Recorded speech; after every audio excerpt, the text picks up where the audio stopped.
E depois nós vamos voltar a Gênesis, o primeiro livro da Bíblia.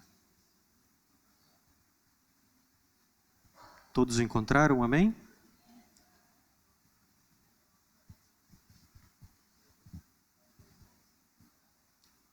Nos diz assim a palavra de Deus: no princípio era o Verbo, e o Verbo estava com Deus, e o Verbo era Deus.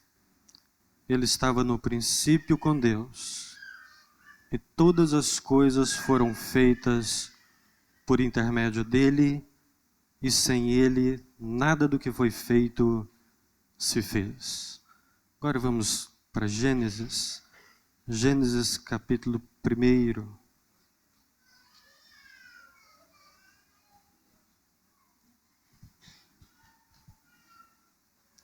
Gênesis capítulo 1 diz assim: no princípio criou Deus os céus e a terra. E o capítulo 1, versículo 26 diz assim: também disse Deus, façamos o homem à nossa imagem.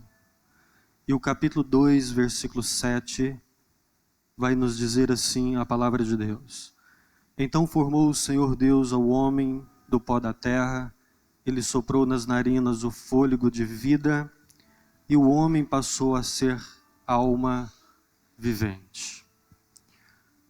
Irmãos, esse tema ele é muito amplo, embora já foi dito, foi colocado aqui vários pontos, e seria impossível esgotar esse tema em pouco tempo. Mas eu queria mencionar a respeito da palavra de Deus, porque nós falamos de vários contextos aqui, vários pontos, mas há algo que nós conhecemos muito bem, que é a questão espiritual das nossas vidas, que também envolve essa questão do suicídio, a qual nós estamos conversando e tratando.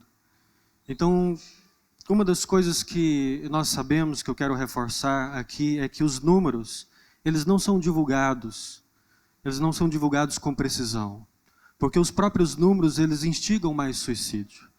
Então, eles acabam deixando de uma forma mais discreta as informações.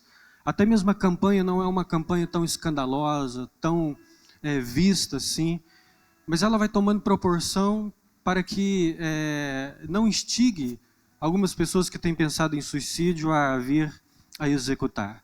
As causas a respeito desse tema, a respeito desse assunto, elas são diversas, elas são complexas, elas são profundas. Elas podem ter origem na depressão, origem nas pressões de um mundo moderno. Ela tem origem no bullying, ela tem origem no assédio sexual. Ela tem diversos viés. Então a causa, ela é muito complexa. Ela é muito ampla para poder, assim, explorar isso. Mas nós sabemos também que dentro de tudo isso há uma questão espiritual envolvendo as nossas vidas, a nossa trajetória e a nossa caminhada. Foi mencionado aqui que é um tabu. De fato, é um tabu. Um tabu é quando nós estabelecemos regras para proibir. Proibir talvez falar do assunto, tratar da questão. E tabu, ele acontece em vários outros assuntos também. Por exemplo, quando você encontra alguém que tem dificuldade de se referir ao câncer, é porque é um tabu para ele tem dificuldade com isso. Eu já ouvi de algumas pessoas, não sei se você já ouviu, de pessoas que quando vai se referir ao câncer, ele diz aquela doença. Ele nem fala o nome porque ele tem essa barreira, ele tem essa dificuldade. O outro tabu que nós sabemos é falar de sexo, por exemplo. Sexo na igreja, sexo com os filhos é um tabu. São coisas que nós temos bastante dificuldade de digerir. E o que nós estamos falando hoje, que também é um tabu, é sobre a morte, é sobre o suicídio. Se fala pouco dentro de casa, isso está tomando uma proporção maior e melhor, e isso é bom. E eu quero que você tenha consciência de que o problema não é dele, o problema é nosso, o problema não é dela, o problema é nosso. O problema ele é coletivo, é o problema da sociedade, é um problema da escola, dos professores, dos alunos, é um problema da família, é um problema da igreja, é um problema da comunidade, o problema é nosso. Todos nós temos que assumir essa responsabilidade de conscientizar, de auxiliar, para que nós possamos evitar isso.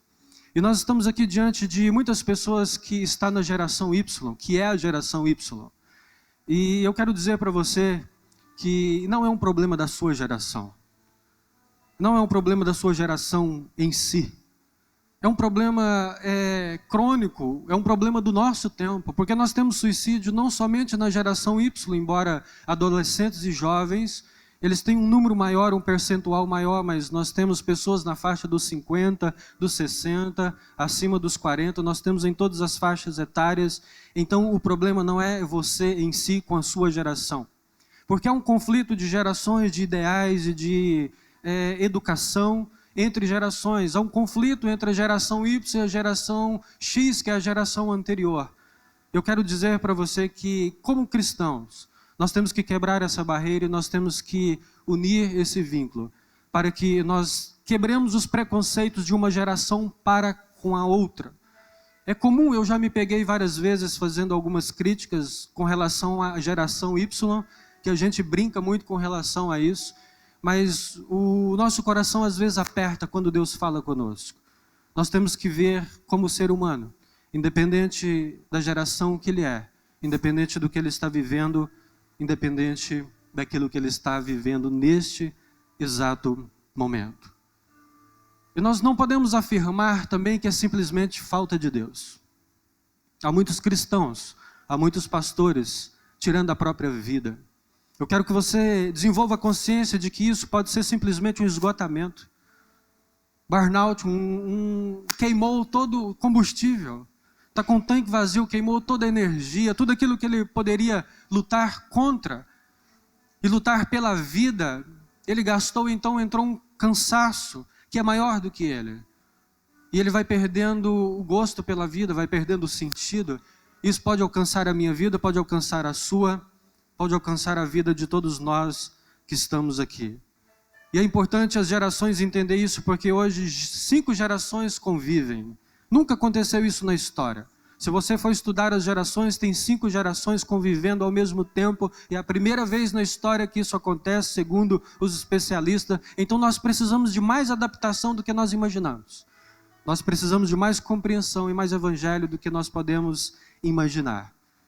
E é claro, nós não poderíamos deixar de meditar na palavra de Deus e trazer essa questão para dentro do nosso coração, para a nossa vida. Nós lemos aqui no Evangelho de João, capítulo 1, que o Verbo estava no princípio, o Verbo estava com Deus, o Verbo era Deus, e no princípio ele estava presente.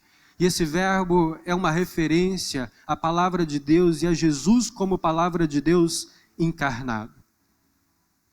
Essa palavra de Deus encarnado traz todo sentido para as nossas vidas quando nós falamos e nós olhamos para as pessoas e nós podemos olhar as pessoas que estão passando por essa dificuldade e entender que na verdade o que elas querem matar é a dor e não simplesmente tirar a vida.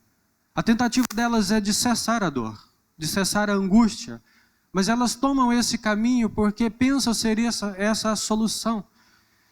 Mas quando nós olhamos para o Verbo, nós olhamos para a criação, nós olhamos para o início de todas as coisas, nós vamos entender muito melhor o sentido da vida e nós vamos entender muito melhor para que viver. Se vale a pena viver, se compensa viver. É claro que vale a pena viver segundo a palavra de Deus. Em Gênesis capítulo 1, versículo 1 diz no princípio. E lá em João diz no princípio. Lá em João se refere a Jesus, aqui em Gênesis também se refere a Jesus. Jesus está em Gênesis. Jesus está em Êxodo, Jesus está na palavra de Deus como um todo. Todo o Antigo Testamento aponta para Jesus. Os evangelhos é a biografia de Jesus. As cartas, Jesus é a mensagem central de todas elas. Então toda a Bíblia, toda a palavra envolve Jesus. Jesus aqui em Gênesis. E é claro que Jesus em Gênesis ele não se apresenta como Messias, como Salvador, porque até então esse momento da história não é necessário e não faz sentido. Mas aqui é Jesus na criação. É Jesus criando os céus, Jesus criando a terra, é o Pai e o Espírito Santo, eles estão aqui. E quando ele vai falar da criação do homem, ele vai dizer, façamos o homem. Agora, Gênesis é o início é para que nós venhamos a entender, porque Deus é eterno. E nós entendemos da seguinte forma, nós entendemos o espaço-tempo em passado, presente e futuro. Mas em Deus as coisas não acontecem dessa forma. Deus existia antes da gente entender passado, presente e futuro. Em Deus as coisas acontecem ao mesmo tempo, simultaneamente, passado, presente e futuro, acontecem em Deus no mesmo instante.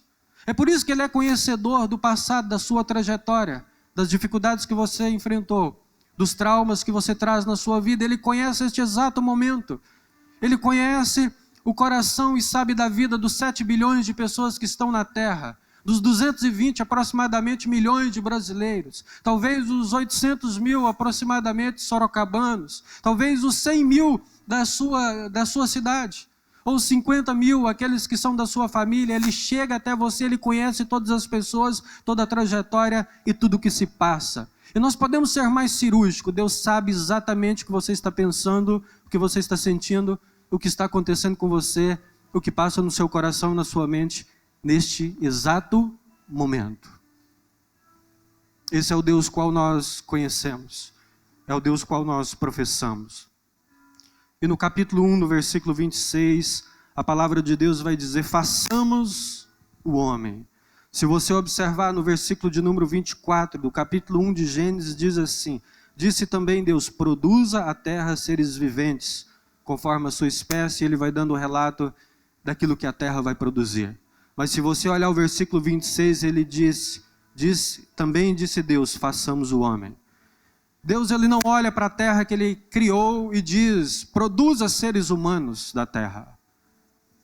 Para todas as coisas que foram criadas, Deus ordenou a sua palavra e diz, produza.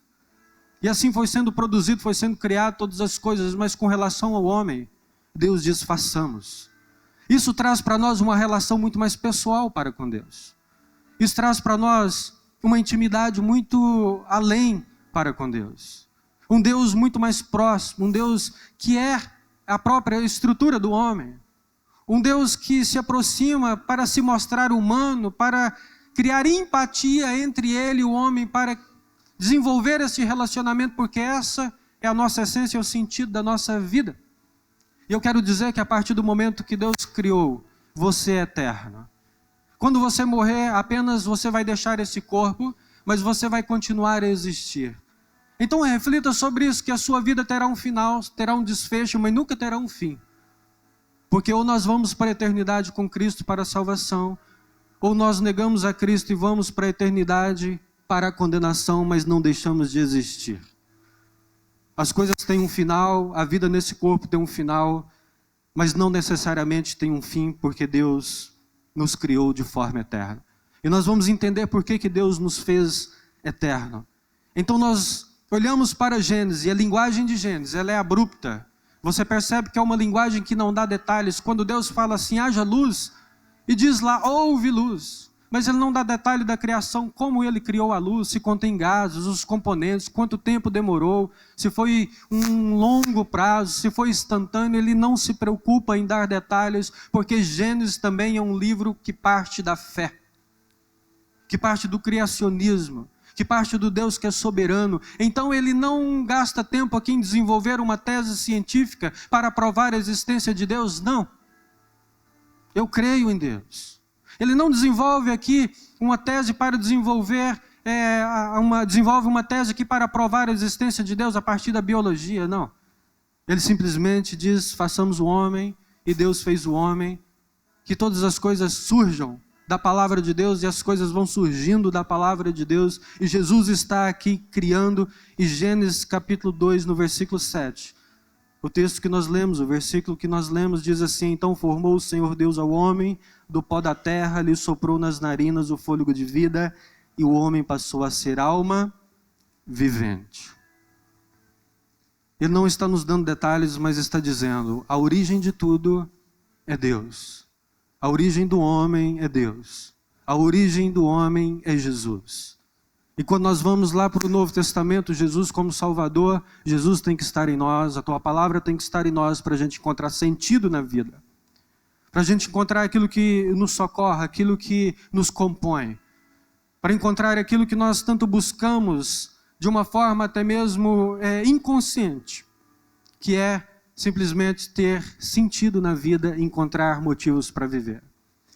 Então Romanos vai dar uma prova disso. Romanos 1, capítulo 1, versículo 20, vai nos dizer assim, Porque os atributos invisíveis de Deus, assim o seu eterno poder, como também a sua própria divindade, claramente se reconhece desde o princípio do mundo, sendo percebidos por meio das coisas que foram criadas, tais homens são por isso indesculpáveis. Ele então está desenvolvendo uma tese, mas ele está dizendo que tudo que foi criado serve como testemunho diante dos homens a existência de Deus. Serve como testemunho daquele que criou o homem e aquele que sustenta a vida do homem. Agora eu quero mostrar para você que a sua vida tem origem e a sua vida ela é sustentada pela sua própria origem. A sua essência é Cristo.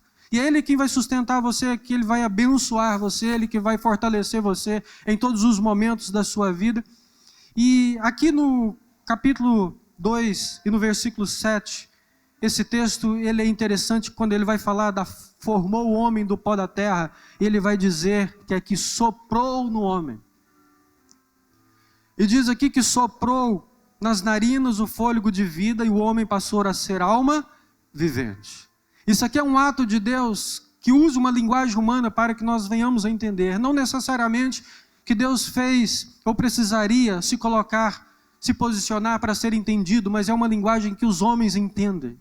Então quando diz que o homem, que Deus soprou nas narinas do homem e ele ganhou vida e ele ganhou eternidade, nós podemos entender que é algo que Deus colocou para fora.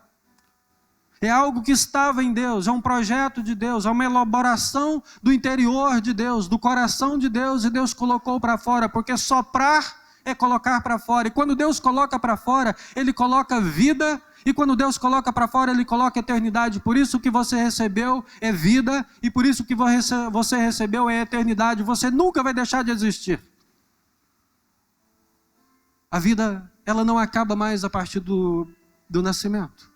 Nós morremos no corpo, mas não morremos no espírito. Você é o que está dentro do corpo. Você é esse que tem sentimentos, que tem emoções, que carrega tudo isso. Agora, desde Gênesis, Jesus nos ensina algo extremamente importante. Quando ele diz soprou, ele faz um link, nós podemos entender como algo que nós colocamos para fora. E o Novo Testamento e a palavra de Deus nos fala muito sobre oração. Oração é um carro-chefe da vida do cristão, oração é um pilar da vida do cristão. E quando nós percebemos o que é a oração é simplesmente colocar para fora. É simplesmente você se lançar aos pés de Deus, aos pés de Jesus e colocar para fora. Você fala com Ele do que você está passando, do que você está sentindo, o que está acontecendo, das tribulações, das alegrias, de todas as suas experiências de vida. Então a oração é falar com Deus, falar é colocar para fora. Quando Deus sopra, sopra a vida e sopra a eternidade. Quando nós oramos, nós sopramos, nós colocamos para fora e colocamos tudo para fora, aquilo que está dentro de nós, que nos faz mal, talvez mina a nossa energia, quem sabe até mesmo a nossa fé. Quando falamos com Deus, nós estamos tendo a mesma atitude da nossa origem, do nosso Criador, que é soprar. Quer colocar para fora tudo aquilo que está dentro de nós. Segundo os comentaristas estudiosos, o capítulo 1 de Gênesis, ele traz o nome de Deus para falar do Criador como Elohim, o Todo-Poderoso, o Deus Onipotente, e para falar da criação, mas a partir do capítulo de número 2, ele traz Yahvé Elohim, que é um texto que nos aproxima um pouquinho mais. O versículo de número 7, ao falar da criação, nos traz essa ideia de que é um Deus um pouquinho mais perto, um Deus um pouquinho mais próximo de nós, um Deus relacional, um Deus que está pegando o barro, está moldando e criando o homem e soprando vida nesse homem. Está soprando aquilo que tem dentro dele. Então o sopro é nos colocarmos diante de Deus em oração e falar a respeito, falar com Deus, no divã de Deus, tudo aquilo que passa no nosso coração, porque essa é uma das coisas que cura o ser humano. Essa é uma das coisas que nós temos como ferramenta e nós temos como estrutura, e se você negar isso, talvez você negue a sua origem, negue a sua estrutura, isso não vai fazer bem por você.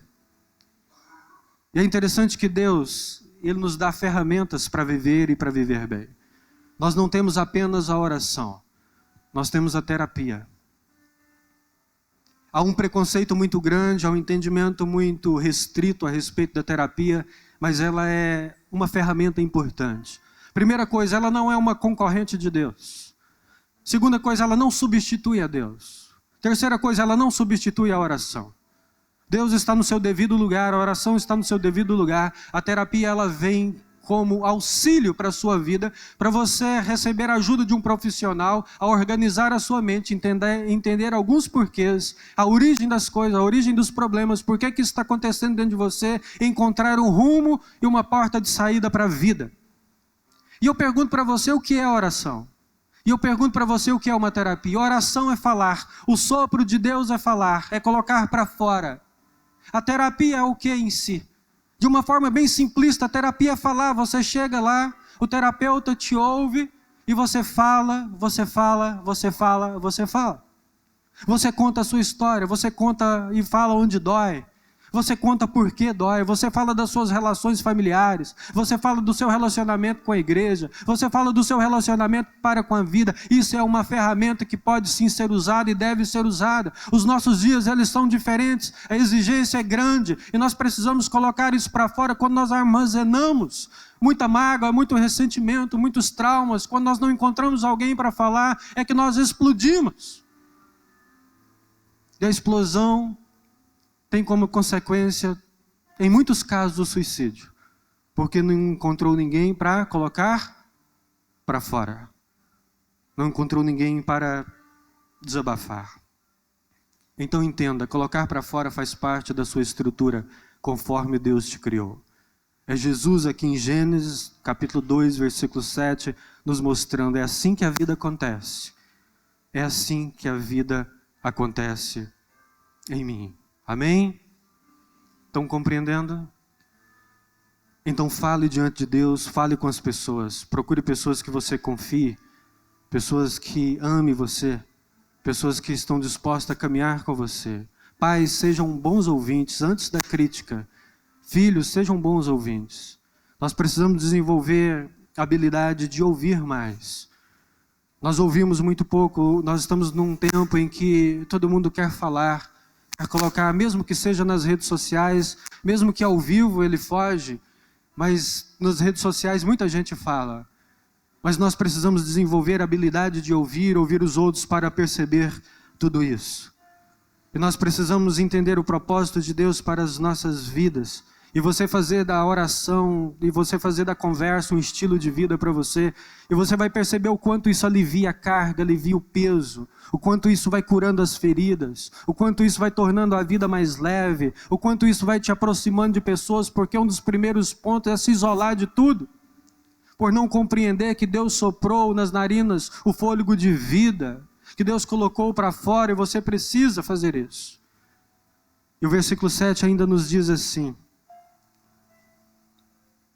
Do pó da terra, então formou o homem, o Senhor Deus, do pó da terra, ele soprou nas narinas o fôlego de... A primeira questão é que Deus soprou. A segunda é que Deus deu vida. O princípio da vida, o início da vida, está em Cristo Jesus. Se você voltar um pouco, acho que no versículo de número 2 do capítulo 1, vai dizer que a terra era sem forma e vazia. E vai dizer que a terra era uma espécie de caos, ela não tinha uma forma, ela não tinha preenchimento. E o que Deus faz aqui, depois de soprar e depois de criando todas as coisas, é dar forma e preencher a terra. Então a terra, ela vai criando forma e ela vai sendo preenchida pela criação de Deus. E talvez você olhe para a sua vida, nessa vida que Deus soprou, e ela está sem forma e ela está vazia. E nós preenchemos e criamos forma na nossa vida a partir da palavra de Deus, a partir da presença de Deus, e a partir daquilo que Deus faz na nossa vida, assim como nós ouvimos aqui nos testemunhos que nós ouvimos, que edificaram muito as nossas vidas, porque a vida acontece nele, a vida foi gerada por ele, a vida passa por ele, e ele está preenchendo a terra para tirar o caos. Quando Deus foi criando os animais e todas as coisas foram surgindo da terra, tudo aquilo que era caos foi dando forma àquilo que era criação de Deus. E quando nós encontramos o caos no nosso interior, nós precisamos dessa palavra de Deus, desse Espírito Santo do Senhor, que vai dando forma ao nosso coração e vai preenchendo onde está vazio. Se a minha vida não está boa agora, ela está sem forma, ela está vazia, ela está sem sentido, Deus pode preencher, Deus pode dar forma e Deus pode dar sentido para você. Você pode muito bem encontrar porque é Jesus aqui em Gênesis. É Jesus hoje nas nossas vidas. Talvez você olhe para a sua vida e pense que a vida não está boa. Mas eu quero afirmar, baseado na fé e na palavra de Deus, mas vai ficar. Não está bem, mas vai ficar. Porque o poder de Deus que criou todas as coisas, que opera, também opera em nós. Principalmente quando nós sopramos, quando nós falamos, quando nós gritamos. Quando nós colocamos para fora e falamos, Jesus vem, Jesus e me socorre, vai tomando espaço em mim e vai retirando o caos, porque o caos ele é subjugado à vida. A vida é maior do que o caos. Então a criação, Deus criando as coisas, preenchendo, e o caos foi diminuindo, e nós olhamos para a terra, e toda essa natureza perfeita que Deus criou é porque era um caos onde Deus preencheu. Então quando a vida se manifesta, o caos ele diminui. Então quando Deus se manifesta, os problemas eles se tornam menores. Quando Deus ele ganha dilatação no nosso coração, ele ganha mais espaço no nosso coração, o caos que há em nós, a dificuldade, os problemas que está em nós, eles vão tomando uma proporção menor, porque Deus está crescente. Porque o meu coração, a minha fé, a sua fé está sendo dilatada. Quando nós pensamos na vida e a morte é o inimigo, é porque ainda estamos lutando pela vida. Agora, quando nós desistimos da vida e começamos a ver a morte como um aliado, é porque nós, de fato, nós não estamos bem. E nós precisamos de ajuda, e eu quero encorajar você a buscar ajuda em todo e qualquer momento. Não tenha vergonha de falar, não tenha vergonha de colocar para fora, não tenha vergonha de dizer o que você vive, o que você sente, porque nós estamos todos iguais. Nós temos as mesmas fraquezas, nós temos as mesmas limitações. Talvez é aquilo que você não pode suportar e você precisa dizer e chamar ainda mais a presença de Deus para tomar uma proporção maior no seu coração. Se não está bem, creia que vai ficar. Creia que as coisas vão se encaixar, creia que Deus vai sustentar você. Então, aqueles que suicidam é falta de Deus? Não necessariamente. Entenda, principalmente você que é da geração X, cada um tem uma estrutura, cada um lida com os problemas de uma forma, cada um tem uma força, cada um tem uma criação, uma educação, cada um tem uma estrutura. Uma coisa que para mim eu posso talvez lidar bem, pode ser difícil para você. Uma coisa que às vezes você lida bem, você resolve bem, pode ser muito difícil para mim. A gente tem que entender essas diferenças porque a gente vê o mundo a partir da gente. É por isso que nós somos preconceituosos e todos nós somos. Há um nível de preconceito dentro de nós. Então cada um tem uma estrutura, ele vai lidar com a vida conforme as ferramentas, a força que ele tem e aquilo que ele aprendeu. Não necessariamente é falta de Deus. Sem entrar na questão da salvação que não nos pertence, que pertence unicamente a Deus, e a Bíblia não nos dá respaldo e não nos dá abertura para dizer quem foi para o inferno e quem foi para o céu. Ela diz, prega o Evangelho porque Jesus é a salvação. Depende muito do que você está vivendo e da estrutura que você tem. Chorar é algo que faz muito bem para a alma e para a vida. Você sabe que nós estamos num tempo em que se nega muito o choro. O choro é um sopro, o choro é colocar para fora, é mesmo que uma oração. Vocês lembram da oração de Ana, quando ela chegou na presença de Deus e ela não conseguia falar, ela só gemia? Ali em Samuel, ela colocava a sua angústia para fora. Chorar faz muito bem. O problema é que às vezes nós estamos pregando, nós, entre aspas, a geração está pregando que nós não choramos porque estamos bem o tempo todo, nós somos felizes o tempo todo, as nossas fotos são lindas. Nós somos o povo mais feliz na rede social, não temos problema, não falta dinheiro, não tem problema familiar, não tem nada, tudo é uma bênção. Nós estamos vivendo essa falsa realidade e por isso nós não colocamos para fora. Por quê? Porque não assumimos. Uma vez que não assumimos, não choramos por causa disso. Mas se você sente uma dor, se você tem uma angústia, se há algo que incomoda você, chore. Isso vai te fazer bem e chore na presença de Deus. Procure alguém para te abraçar e chorar com você, para conversar com você, para cozinhar com você, para fazer algo junto com você, porque você é alma. Porque no versículo 7 nos diz que além do sopro, a vida, o homem passou a ser alma vivente. Agora, com relação à alma é interessante, porque ninguém descreve a alma com precisão. Você pode perguntar para um terapeuta, um psicólogo, um psiquiatra, você pode perguntar para um pastor, você pode perguntar para um doutor em teologia, você pode perguntar para todos, um cientista, ele não consegue descrever a alma com precisão. Ele vai fazer uma alusão, ele vai dar alguns argumentos que são plausíveis, mas ele não consegue discriminar toda a alma. E essa alma quem discrimina, essa alma quem destrincha, essa alma quem conhece muito bem é o próprio Deus e a própria palavra de Deus. Por isso que a carta aos Hebreus, no capítulo 4, no versículo 12, versículo 13, vai dizer: porque a palavra de Deus é viva, eficaz e mais cortante do que qualquer espada de 2 gumes, e penetra até o ponto de dividir a alma e espírito, juntas e medulas, e é apta para discernir os pensamentos e propósitos do coração. Onde o homem não chega, a palavra de Deus chega. Os sentimentos que os homens, que os teus pais não alcançam, a palavra de Deus e a presença de Deus conhece e alcança. O que você vive e não consegue dividir com ninguém, Deus contempla e diz: filho, venha. Venha, se lança no meu colo, porque a minha palavra vai curar você. Eu ainda te darei muito tempo de vida, ainda te darei uma vida ricamente abençoada. Eu ainda tenho um propósito para você, porque esse é o resgate da palavra de Deus, criando vínculo no nosso coração, dilatando no nosso coração. É quando nós abrimos a nossa boca e nós gritamos: Jesus vem! E Jesus vem. O doce Espírito Santo de Deus, Ele vem. Talvez isso é muito confuso para você. Entender de onde você veio, o que você está fazendo aqui, para onde você vai, mas a palavra de Deus vai te dar todas as pistas. Ela vai te mostrar exatamente por que você está aqui, nesse exato momento.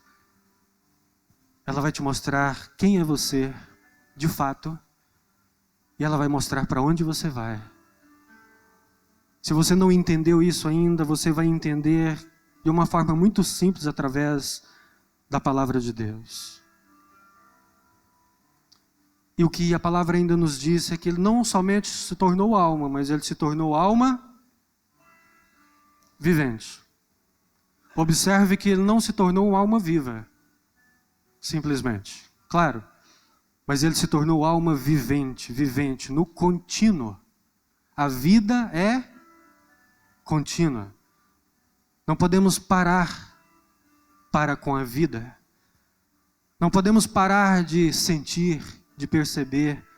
Não podemos parar de ter emoção, porque é contínua, a vida é contínua. É a alma vivente, aquele que está em constante movimento. E você olha e talvez você tenha dificuldade, você pode dizer: mas eu estou apenas alma viva, eu estou paralisado pelo problema, pela dificuldade. Mas Jesus vai te colocar como alma vivente, ou seja, Ele vai colocar você no caminho, firmar os teus pés e dizer: meu filho, anda. Continua a jornada, continua a trajetória.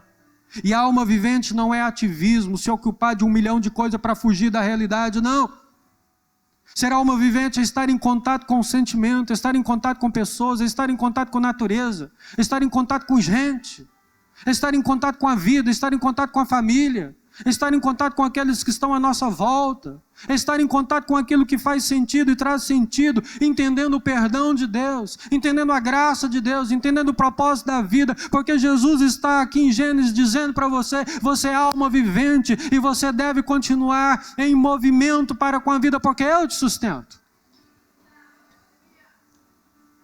E você pode dizer: mas eu não tenho força, e eu acredito em você. Eu acredito que é algo muito difícil, muito doloroso. Mas a palavra de Deus nos diz em Mateus 11, vinde a mim todos os que estáis cansados e sobrecarregados, e eu vos aliviarei. Nada melhor do que falar com Jesus, se lançar no colo de Jesus, chorar na presença de Jesus. Tem um homem um dos que passaram, é o mais explícito, que passou por depressão na Bíblia, que é Elias, que está lá em 1º livro de Reis, capítulo 19, e eu acho interessantíssimo como Deus cura a depressão de Elias naquele lugar. Ele quer ficar isolado, sozinho, ele quer ficar numa caverna. E depois você acompanha lá o texto, estuda a história de Elias, a biografia de Elias, você vai ver que é algo maravilhoso. Elias estava sem Deus? Não, Elias não estava sem Deus. Elias estava esgotado, Elias estava cansado, Elias estava pressionado. Elias estava passando um momento difícil na sua vida e ele quer ficar sozinho. E chega à presença de Deus, um anjo de Deus, e oferece para ele um pão que o sustenta por 40 dias. A primeira coisa que Deus usa para curar a depressão de Elias é dar um bom alimento para ele. Eu quero dizer para você que nós temos responsabilidade quanto ao espírito, quanto à mente, quanto ao corpo. E eu quero afirmar com toda certeza de que condicionamento físico ajuda na sua melhora, ajuda na sua cura. Exercício físico ajuda na sua cura porque Deus dá o pão para ele, deu um bom alimento. Então se alimente bem e fez ele caminhar a uma distância de uns 40 quilômetros, vá até tal lugar. E pôs ele de pé e fez ele caminhar, pôs ele em contato com a natureza, pôs ele fazer exercício físico, pôs ele comer bem.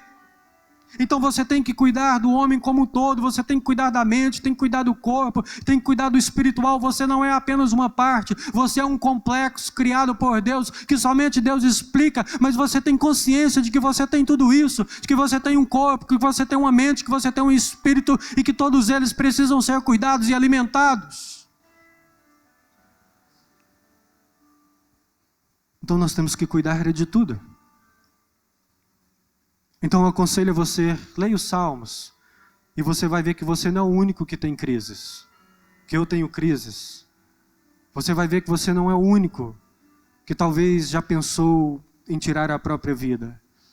Você vai ver na palavra de Deus que tem homens que desejaram isso, sentiram a morte de perto. Leia os Salmos, leia a palavra de Deus, leia o Novo Testamento, e ainda mais, se alimente bem.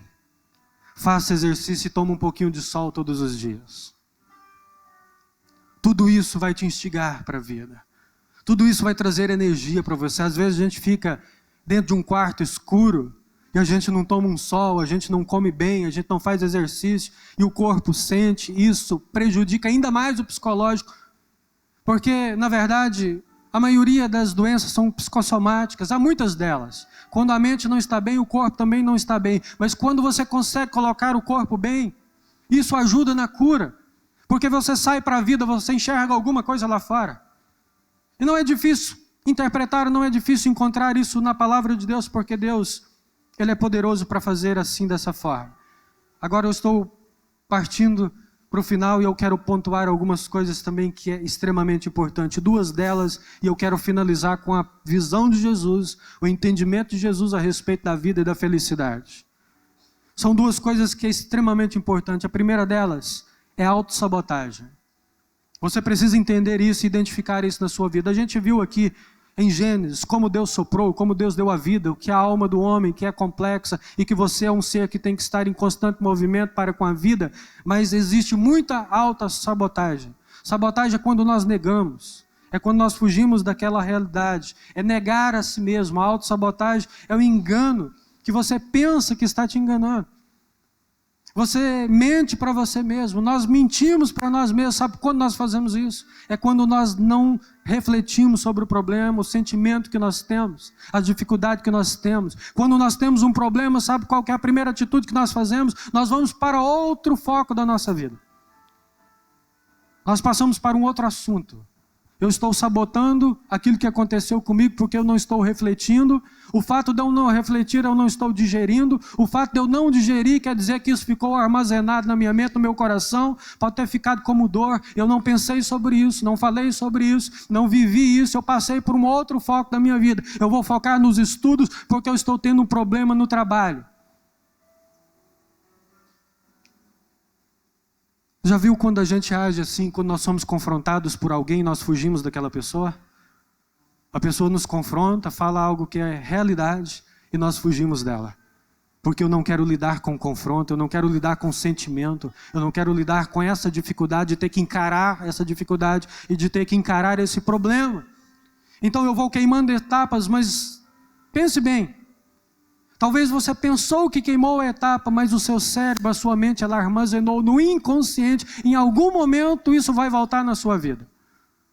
Em algum momento isso estoura. Em algum momento isso explode, pode explodir como suicídio. Sabe por quê? Nós vamos armazenando na vida. Vamos armazenando. Pastor Wagner, o senhor tem quantos anos? Me perdoe a indiscrição. 25 anos.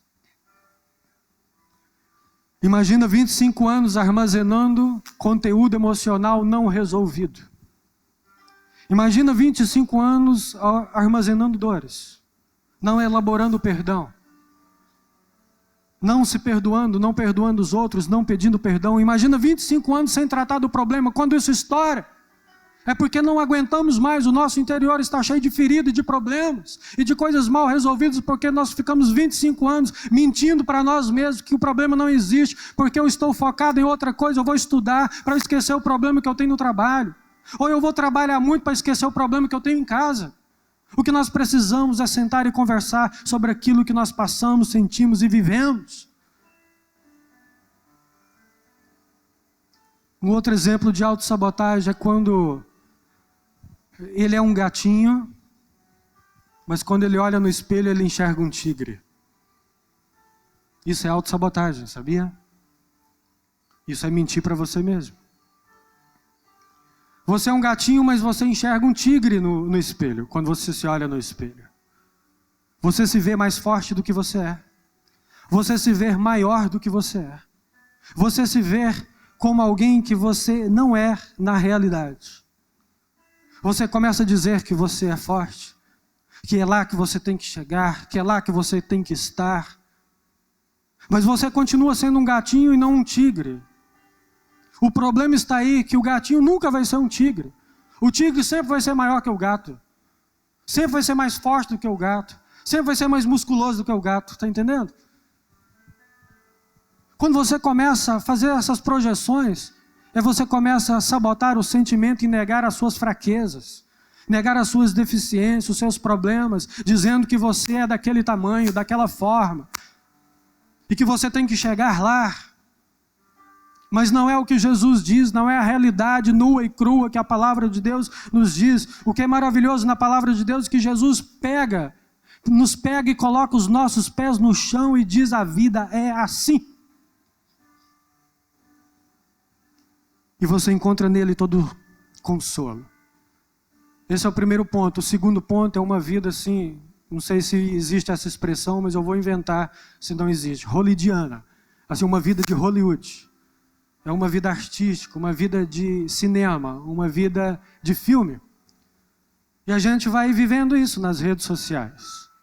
O que não condiz com a realidade, porque não elaboraram, não passaram o processo de sentir a dor, de perceber a dor. Eles negam a dor, eles negam a fraqueza. Nós negamos.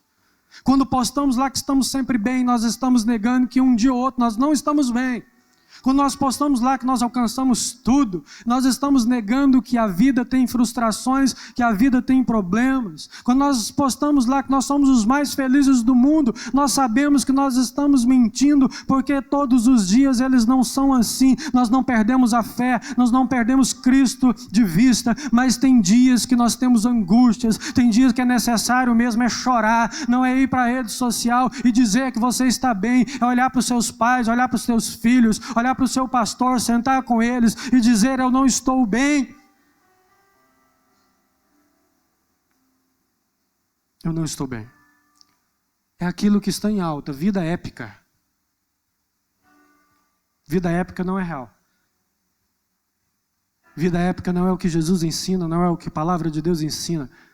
Isso é uma vida de cinema que não é real nem para eles. Porque de vez em quando um artista também comete suicídio. De vez em quando um ator também comete suicídio. Sabe o que nós precisamos, segundo a palavra de Deus, para sermos consolados, socorridos? Precisamos adquirir maturidade na vida espiritual. Deus nos chama para isso, a lidar com a realidade, a lidar com as frustrações, com os sentimentos, abrir o coração, se livrar desse peso que é a falta de perdão, o rancor, o ressentimento. Isso só prejudica você mesmo. Jesus está te convidando a abrir o seu coração e te mostrar muito humano. E tenha certeza de que você será acolhido, será abraçado. Sabe o que Jesus fala a respeito da felicidade?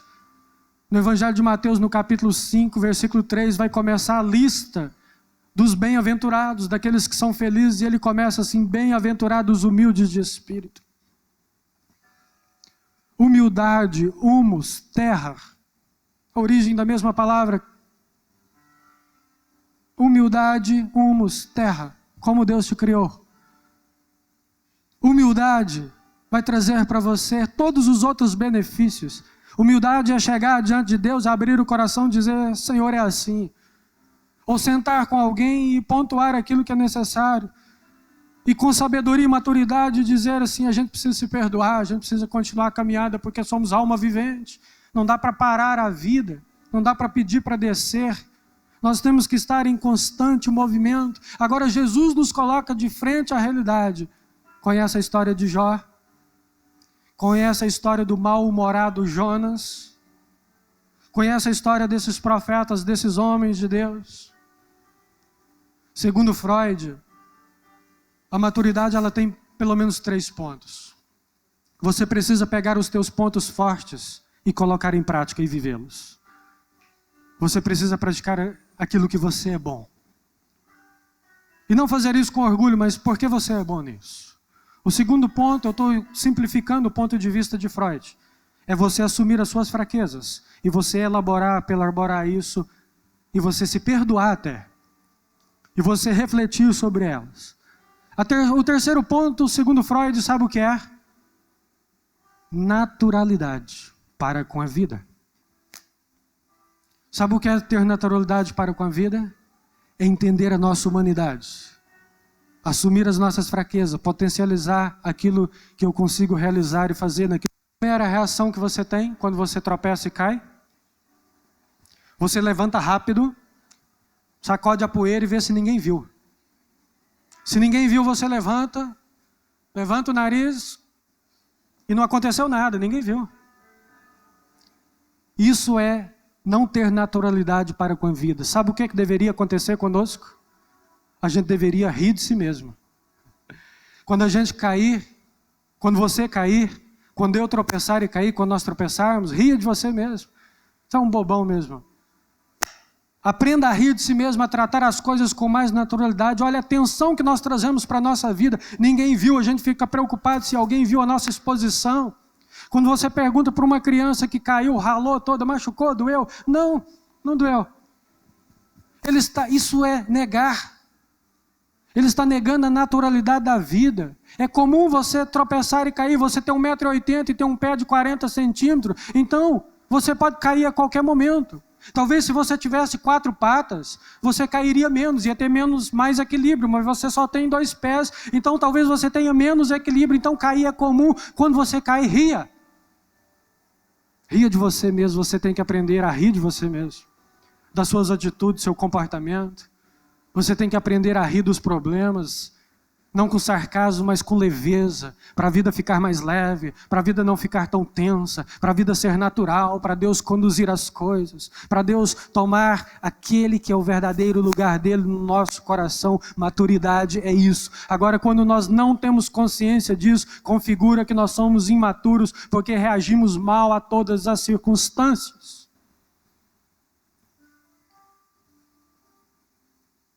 Mas se reagirmos um pouco mais com naturalidade, com relação aos problemas, a vida vai ser muito melhor. Agora, o que Jesus diz a respeito da felicidade. Mateus capítulo 5. Começa com humildade para que todas as outras aconteçam na sua vida. Você vai ver que nos versículos seguintes, ele vai dizer: bem-aventurados que choram. Os que? O primeiro, bem-aventurados humildes, porque ele sabe chorar. Bem-aventurados humildes, porque da humildade depende todas as outras bem-aventuranças. Leia o texto e analise o texto. Sem humildade ninguém chora. Meu. O cara se enche de ira, de raiva. Talvez ele chora de raiva. Vontade de explodir. Mas se ele for um pouco humilde, ele chora na presença de Deus. Ele chora com alguém. E chorar é o quê? É sopro. Sopro é o quê? É oração. Oração é o quê? Colocar para fora. Colocar para fora é o quê? Fazer terapia. Então oração, chorar e falar é tudo terapia. Olha como Deus é bom, porque a oração é uma terapia. Falar com Deus é uma terapia. Tudo isso é terapêutico para a nossa alma, a nossa estrutura é assim. Se você negar isso, você vai sofrer, você vai armazenar conteúdo que pode trazer uma grande explosão a ponto de levar você a querer e desejar o suicídio. Mas não é o que Deus tem para você. Bem-aventurado. Agora vamos comparar a visão de Jesus com a visão de Hollywood e da autossabotagem. Para Hollywood ser feliz é o quê? Você ter tudo, poder tudo, vida épica, que não é real. Você é o máximo.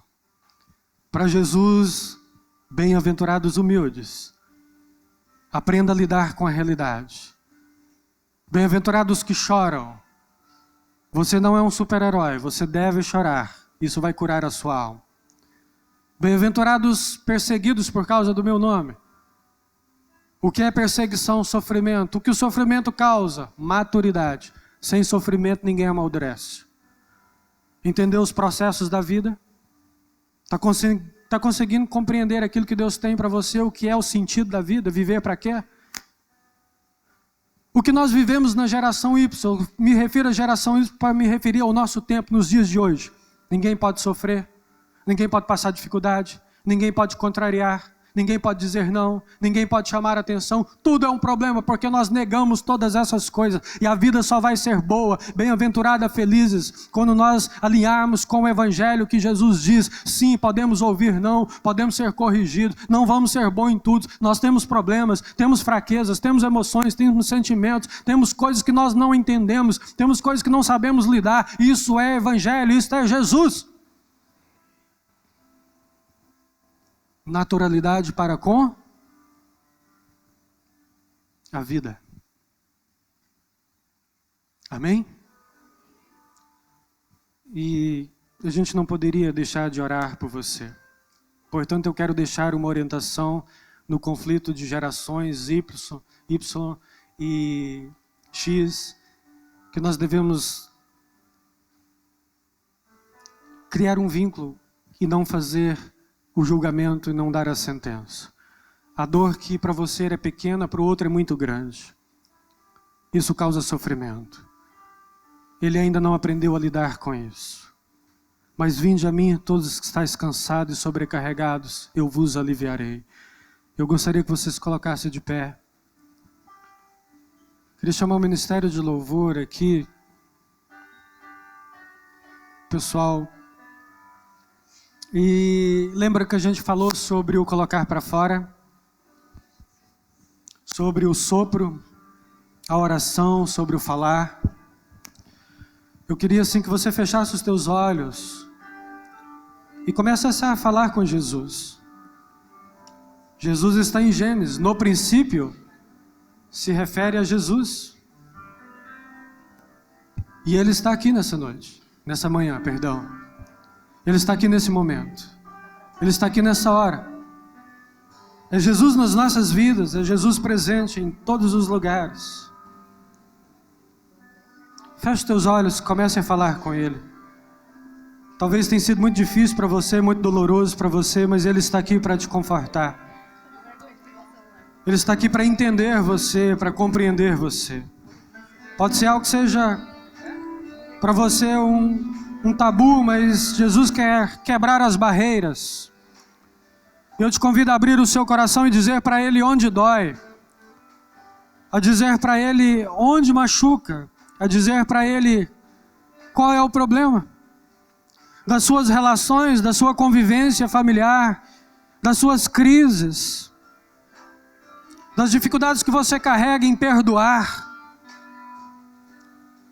daquilo que você tem vergonha em você mesmo e você não tem condições de assumir. Assuma para Cristo e você vai ver que você vai sair daqui mais curado, porque você soprou, porque você falou, porque você orou, porque você colocou para fora, porque você fez essa terapia na presença de Deus, porque você rasgou a sua alma.